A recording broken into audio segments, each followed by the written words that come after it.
Tuwing tag-init, bumibida ang mais con yelo. Pero ang pawis ng mais, hindi nagtatapos dito. Isa na namang masayang lutuan ang ating masisilayan, hatid ang sustansya sa buong pamilya.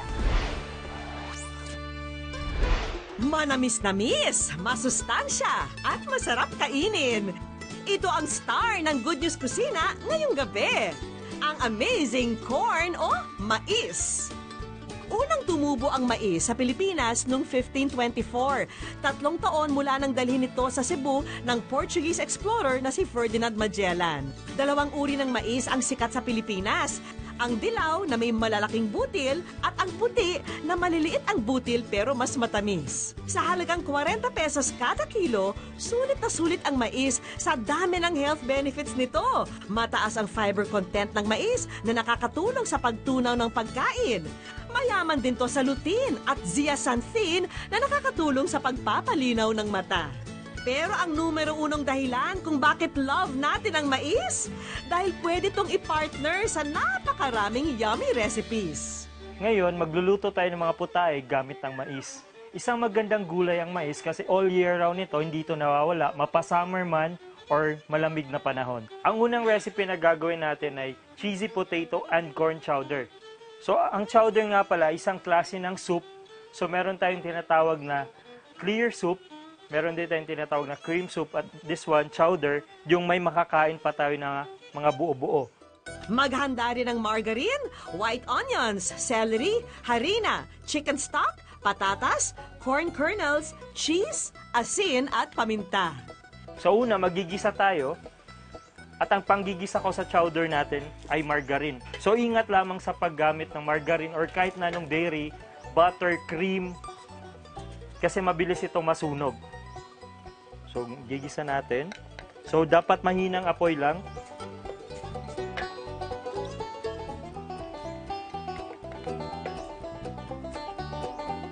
Tapos, pwede na nating sundan ng white onion. So, white onion naman ang ginagamit ko ngayon kasi ayoko na masyadong matapang yung onion sa chowder natin.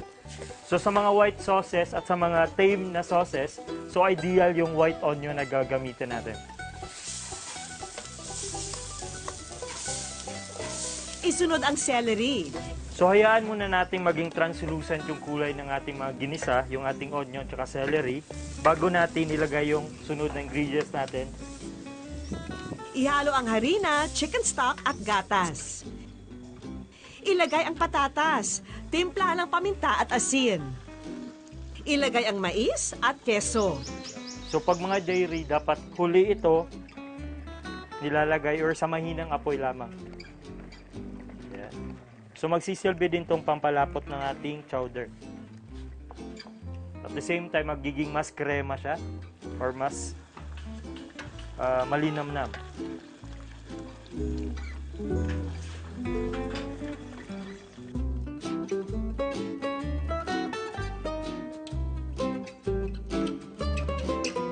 Easy as 1, 2, 3. Ready na yung ating cheesy potato and corn chowder.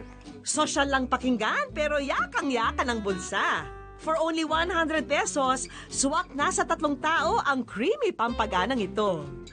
Para sa second dish natin, gagawa tayo ng creamy corn-style chicken.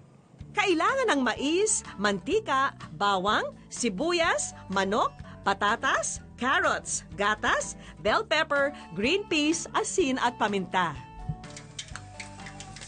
Igisa ang sibuyas at bawang. So, ayan lang nating bumangoy ang ating ginigisang sibuyas at saka bawang. Then, pwede na nating ilagay yung ating manok. Ilagay ang patatas at carrots. Lagyan ng paminta at asin ayon sa panlasa. Ihalo ang gatas, mais, bell pepper at green peas. Pakuluin ng 10 minuto. At ito na ang perfect na pangulam na sinahugan ng mais, ang creamy corn-style chicken. Siguradong mapaparami ang kanin sa sarap ng ulam na to na bubusog sa 3 hanggang 4 na tao sa halagang 120 pesos. For third recipe, gagawa tayo ng corn fritters. Bukod sa mais, mag-ready rin ng mantika, spring onions, paminta, asin, grated cheese, gatas, harina, itlog, at all-purpose cream.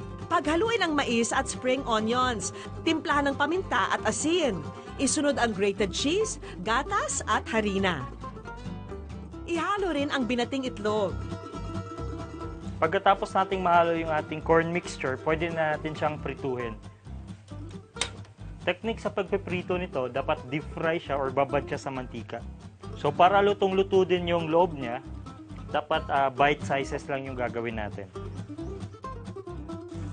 Iprito hanggang maging golden brown ang fritters.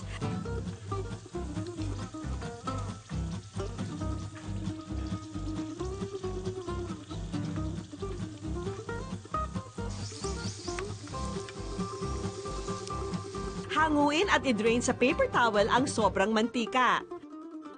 Pagkatapos nating maprito yung ating fritters, gagawa naman tayo ng simpleng cheese dip naman. So, cream lang, tsaka cheese, ipaghalo lang natin, sa tutunawin natin sa mahinang apoy.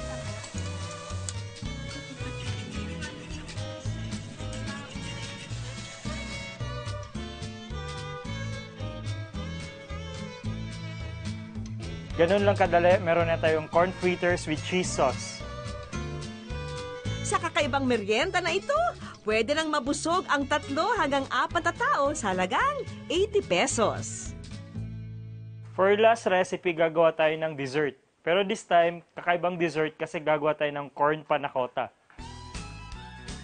Ihanda ang mais, tubig, butter, gelatin powder, gata ng niyog, gatas at asukal. First step, gagawa tayo ng cream corn. Ilagay ang mais sa kawali. Ihalo ang tubig at butter. So para maging more rich yung kanyang flavor. At konting cream. Haluin at pakuloyin ng 20 minuto hanggang lumapot. Iset aside lang natin yung ating ginawang cream of corn para naman sa ating panna cotta mixture. Sa isang lalagyan, tunawin ang gelatin powder sa maligamgam na tubig. Sa mahinang apoy, paghalu-haluin ang gata ng niyog, gatas at asukal. Haluin hanggang matunaw ang asukal.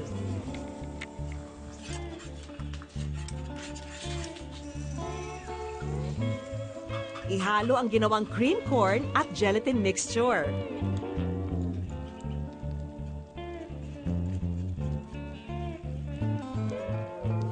Pagkaluto, isalin ito sa maliit na bowl at lagyan ng cream corn sa ibabaw.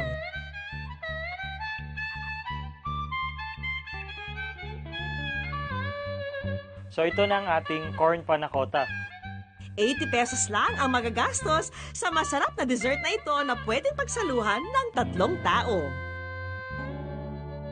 Sinong nagsabi na corny ang mais? Sa dami ng mga putahing pwedeng lutuin mula rito, siguradong magdadala ito ng saya at kabusugan sa hapagkainan nyo.